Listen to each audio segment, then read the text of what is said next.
নমস্কার, আমি সাধু বাবা। আশা করি ভালো আছেন। ভালো থাকুন। আজকে এই আমাদের মানুষের কথাই দু চারটে বলি। আমাদের দেশের ছেলেমেয়েরা অনেক জ্ঞান অর্জন করেছে, লেখাপড়া শিখেছে, জন্ম জন্মান্তরের কর্মফল নিয়ে জন্মিয়েছে, শিক্ষা দীক্ষা ভালোই নিয়েছে। তবুও তাদের একটা জিনিস রয়ে গেছে, সেটা হচ্ছে দুর্বলতা। এই দুর্বলতাটা কিসের বা কেন? না, এই দুর্বলতা আমাদের এই যে পুঁথিপত্র শাস্ত্র বা ছোটবেলা থেকে যে সমস্ত শিক্ষা দীক্ষা বাবা মায়েরা দিয়ে আসছেন, এখানে তারা সেই সমস্ত শিক্ষা দীক্ষা এবং অনেক কিছুকে জেনে তারা দুর্বল হয়েছে। সবল হওয়ার কথা কেন? না, ওই চেতনার যে বীজ সেটা ঠিক শুদ্ধ হয়নি। সেই কারণেই মনে হয় এরা ভয় পায়। তাদের যুক্তি বুদ্ধি কৌশল ভালো রয়েছে, তারা ভালো কর্মীও ওঠে, তো তাদের কর্মকাণ্ড খুব ভালো লাগে দেখি। তবুও তারা যেন অপাঙ্ক্তেয়। কেন? না, এই কেনর উত্তর দিতে গেলে দেখা যায় যে তাদেরকে নিয়ে চলার ঠিক লোক নাই। হ্যাঁ, তাদেরকে উৎসাহ দেওয়ার মতো কেউ নেই যে হ্যাঁ তোরা কাজ কর, আমি রয়েছি, তোদের কোনো চিন্তার কিছু নাই, আমি দেখব। হ্যাঁ, তো সেই জায়গাটা বড় অভাব। দেশ চলছে, তখনই মনে হয় যে এই দেশটা বোধহয় ঈশ্বরই চালাচ্ছে। কারণ যারা দেশ বরেণ্য তাদের নিয়ম নীতিগুলো সব ঠিক নাই। হ্যাঁ, অভিভাবকরা ঠিক অভিভাবকের মতো কাজ, ছেলে মেয়েদের মধ্যে উৎসাহ উদ্দীপনাকে জাগিয়ে তোলা বা তাকে আগিয়ে দিতে গেলে যেটা দরকার সেটা বোধহয় বাবা মায়েরও নেই। তাই বলি, আপনার যদি ঠিক না থাকে তাহলে আপনি ছেলে মেয়েদের কি শেখাবেন, কি বোঝাবেন? আগে তো ভালো করে নিজেকে জানতে হবে, তবে তো আমি আমার ছেলে মেয়েকে ভালো করে মানুষ করতে পারবো। হ্যাঁ, এই জায়গাটা বড্ড দুর্বল। তাই আমি বলি, ছেলেমেয়েরা যারা রয়েছে তারা ভালো করে কাজ করো, সাহস করো, জোরে কথা বলো। হেরে যাওয়ার জন্য তুমি জন্মাও নাই, জিততে হবে। হ্যাঁ, তোমার উপরে নির্ভর করছে এই দেশটা। শুধু তোমার সংসারটা নয়, সংসারটা তো আছেই, তাছাড়াও তোমার মুখের দিকে তাকিয়ে কত মানুষ রয়েছে সেটা তুমি বুঝতে পারছো না। কেউ ডাক্তারি পড়ছে তো ডাক্তার হবে, কত মানুষ জানছে যে আমাদের গ্রামের বা আমাদের শহরের এই ছেলেটা ডাক্তারি পড়ছে, একদিন ডাক্তার হয়ে ফিরে আসবে, দেশের মানুষের চিকিৎসা করবে। আমরা উপকৃত হব। কিন্তু দেখা যাচ্ছে যে সেই ছেলেটা কিন্তু বুঝতে পারছে না যে কারা আমার অপেক্ষায় রয়েছে। তোমরা ভেবো না, তোমরা যে যাই করছো সবাই তোমার দিকে তাকিয়ে আছে। হ্যাঁ, তুমি কি করছো? কাজেই তোমরা খুব সাবধান, তোমরা দুর্বার গতিতে এগিয়ে চলো। কেউ না থাকলেও আমি আছি, এটা তোমরা বিশ্বাস রেখো। হ্যাঁ, কারণ আমি দুর্বল লোক নই।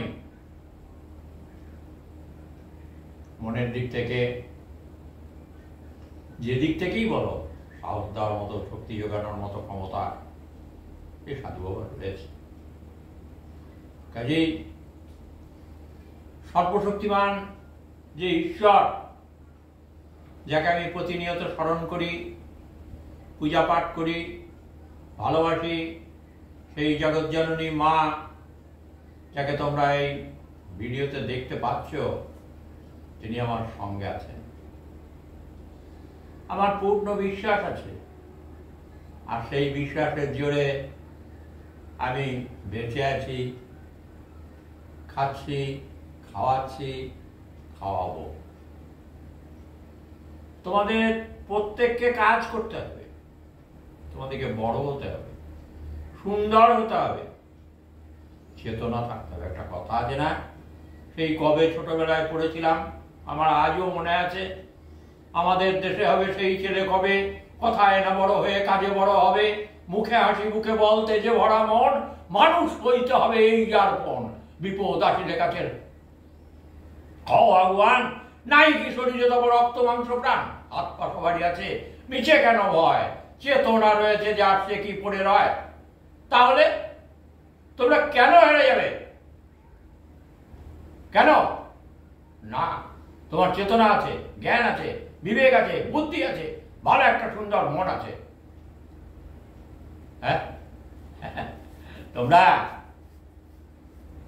জোর ধরো, মনের জোর চাই, দেখবে তুমি একদিন জিতবে। আরো একটা কথা এই সঙ্গে বলে রাখি, সেই মনে পড়ে যে কোন এক রাজা যুদ্ধে হেরে গিয়ে সে গাছতলায় এসে লুকিয়েছিল। সেখানে গাছতলার গাছের গায়ে একটা গর্ত মতো যাই হোক কিছু ছিল, সেখানে একটা মাকড়সা 7 বার চেষ্টা করে দাঁড় টানতে পারেনি, কিন্তু 8 বারের বার সে একটা দাড়ি টেনেছিল। পরবর্তীকালে সে কয়েক মিনিটের মধ্যে গোটা নেটটা, জালটা সে তৈরি করে ফেলল। তখন সেই রাজা সেটা দেখলো, অর্ধশায়িত অবস্থায় সেই গাছতলায় ক্লান্ত দেহে শুয়েছিল।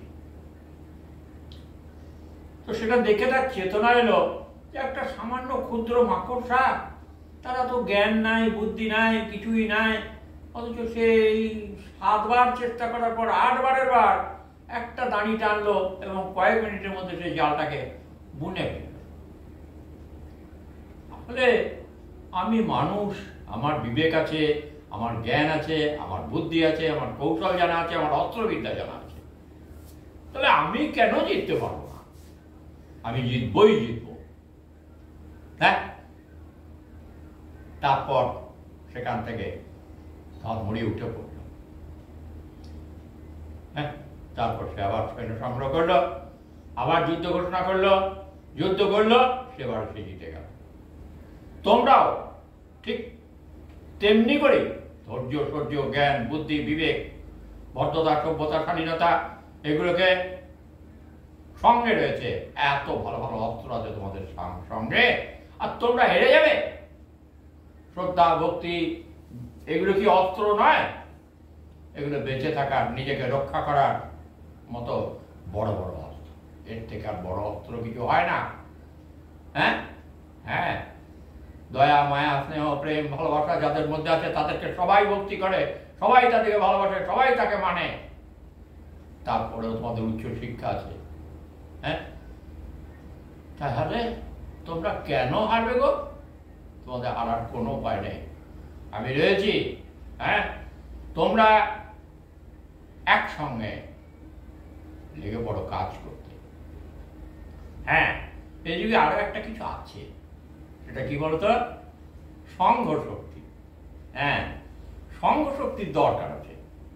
একা একা হয়তো পারা যায় না, নাকি? তারা 5 জন আছে, হ্যাঁ, তো তোমার বিপক্ষে যদি 5 জন হয়ে যায় একটু চাপে পড়তে হয়। হ্যাঁ, গলার জোরে বা গায়ের জোরে তো হবে না, তখন হয়তো পিছিয়ে আসতে হয়। সেরকম হয় না তা নয়, আমি দেখি, আমি বুঝি।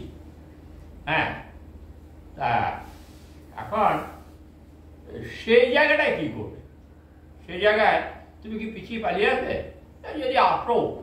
যদি আসতেই হয়, কারণ একা আছো, তাহলে তুমি তোমার বুদ্ধি, ভালো একটা মন, জ্ঞান, বিবেক, কাজ করার ক্ষমতা, এ দিয়ে ছোট ছোট করে কাজ করো।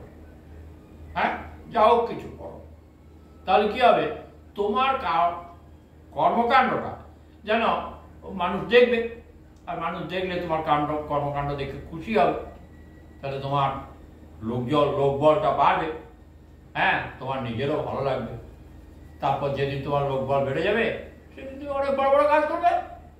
হ্যাঁ, তাতে অসুবিধা কোথায়? তাহলে এই নয় যে তুমি তোমার জ্ঞান বুদ্ধি এইগুলোকে কাজে লাগাবে না। বড় কাজ করতে গেলে করতে পারলে না, ঠিক আছে, করবে না। হ্যাঁ, তাদের সঙ্গে হলো না, তুমি ছোট ছোট কাজ করো। ছোট ছোট কাজ করে তুমি তোমার বুদ্ধির পরিচয় দাও, জ্ঞানের পরিচয় দাও, তোমার কর্মকুশলতার পরিচয় দাও, তাহলে সেটা মানুষের নজরে আসবে। তারপর দেখবে যে তোমার সঙ্গে আরো তোমার মতো কতজন আর তোমার সঙ্গে হয়ে গেছে। সেদিন তুমি আবার বড় কাজ করবে। একবারে তো অনেক বড় কিছু হয় না, ছোট ছোট কিছু করতে করতেই একদিন অনেক বড় কিছু করা যায়। তোমরা ভালো থাকো, তোমরা কাজ করো, আমার এই কথাগুলো একটু মাথায় রেখো। আর ভিডিওটা দেখলে যদি কিছু ভালো লেগে থাকে, এই কথাগুলো যদি মনে হয় যে ভালো সাধুবাবা বলেছে, তাহলে কিছু লিখে জানিও। আরও কথা, যে তোমাদের কোনো রকম কোনো দুর্বলতা থাকলে তোমরা আমার কাছে সরাসরি চলে আসবে, অসুবিধা কিচ্ছু নাই। আমি পানাগড়ে থাকি। হ্যাঁ, নমস্কার, ভালো থাকুন।